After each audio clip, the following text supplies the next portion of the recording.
Assalamualaikum warahmatullahi wabarakatuh.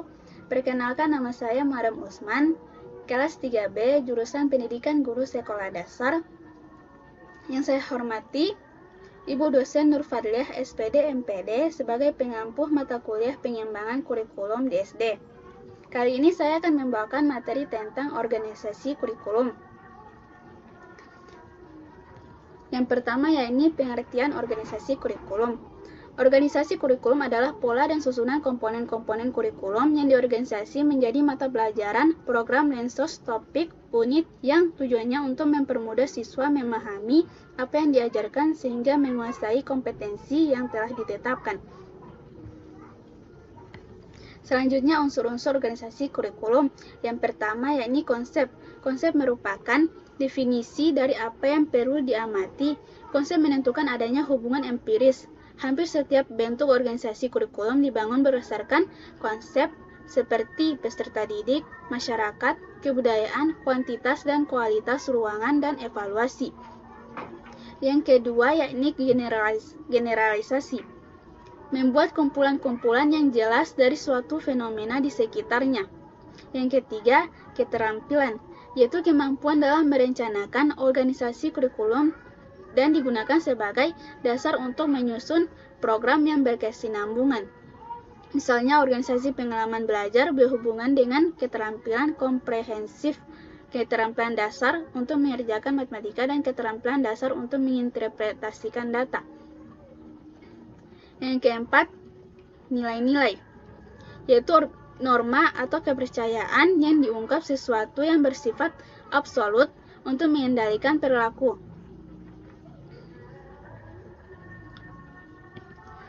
Selanjutnya, faktor-faktor dalam organisasi kurikulum.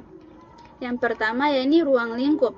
Ruang lingkup kurikulum tidak dapat dipisahkan dari kebutuhan peserta didik, kebutuhan keluarga, masyarakat, bangsa, dan negara. Ruang lingkup dalam pelajaran juga harus dengan visi misi dan tujuan pendidikan nasional, standar kompetensi lulusan, dan standar kompetensi mata pelajaran yang telah ditetapkan. Yang kedua, urutan. Menentukan urutan bahan pelajaran disajikan apa yang dahulu, apa yang kemudian, dengan maksud agar proses belajar berjalan dengan baik. Sesuatu yang baru misalnya hanya dapat dipelajari bila bahan sebelumnya telah dipahami atau bila telah dimiliki keterampilan tertentu. Yang ketiga, kesinambungan. Kesinambungan kurikulum dalam organisasi kurikulum perlu diperhatikan, terutama berkaitan dengan substansi bahan yang dipelajari siswa.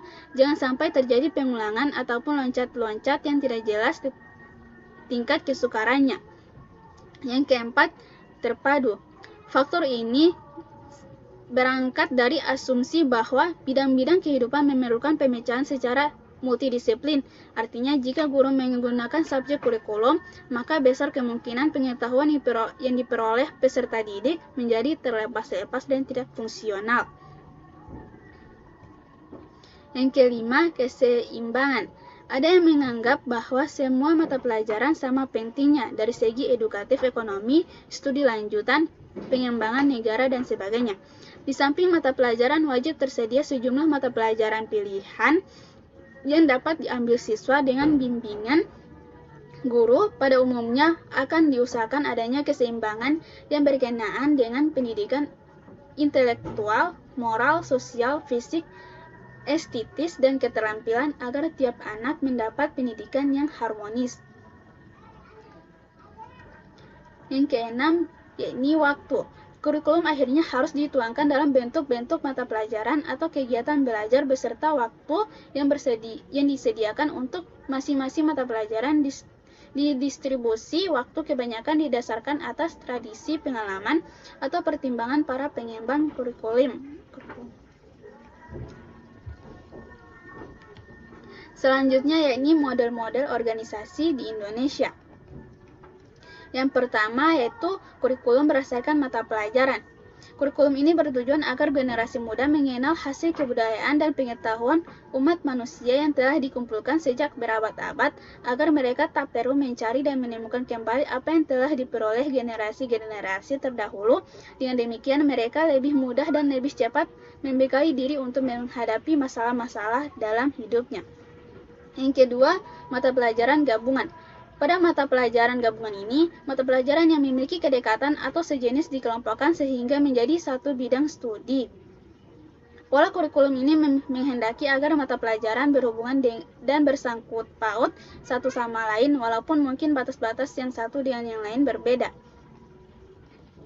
Ketiga, cakupan luas. Hilda Taba dalam Zainal Arifin 2011 menegaskan agar tercapai gabungan yang nyata, maka perlu adanya integrating traits dan focusing centers berupa tujuan prinsip-prinsip umum, teori atau masalah masyarakat dan kehidupan yang dapat mewujudkan gabungan itu secara wajar. Yang keempat, kurikulum terpadu. Pola kurikulum ini meniadakan batas antara berbagai mata pelajaran dan menyajikan dalam bentuk unit atau keseluruhan. Yang kelima, kurikulum inti. Kurikulum inti merupakan bagian dari kurikulum terpadu. Ada beberapa karakteristik yang dapat dikaji dalam kurikulum ini, yaitu yang pertama, kurikulum ini direncanakan secara berkelanjutan, selalu berkaitan dan merencanakan secara terus-menerus. Yang kedua, isi kurikulum yang dikembangkan merupakan rangkaian dari pengalaman yang saling berkaitan. Yang ketiga, isi kurikulum selalu mengambil atas dasar masalah maupun problema yang dihadapi secara aktual. Isi kurikulum cenderung mengambil atau mengangkat substansinya bersifat problema pribadi, sosial, dan pengalaman yang terpadu. Yang keenam, experience atau activity kurikulum. Experience kurikulum sering disebut juga dengan activity kurikulum. Kurikulum ini cenderung mengutamakan kegiatan-kegiatan atau pengalaman siswa dalam rangka membentuk kemampuan yang terintegral dengan lingkungan maupun dan potensi siswa berbuat dan melakukan kegiatan-kegiatan yang sifatnya vokasional, tetapi tidak meniadakan aspek intelektual atau akademik siswa. Sekian, itu materi dari saya tentang organisasi kurikulum. Mohon maaf jika ada kesalahan dan kekurangan. Wassalamualaikum warahmatullahi wabarakatuh.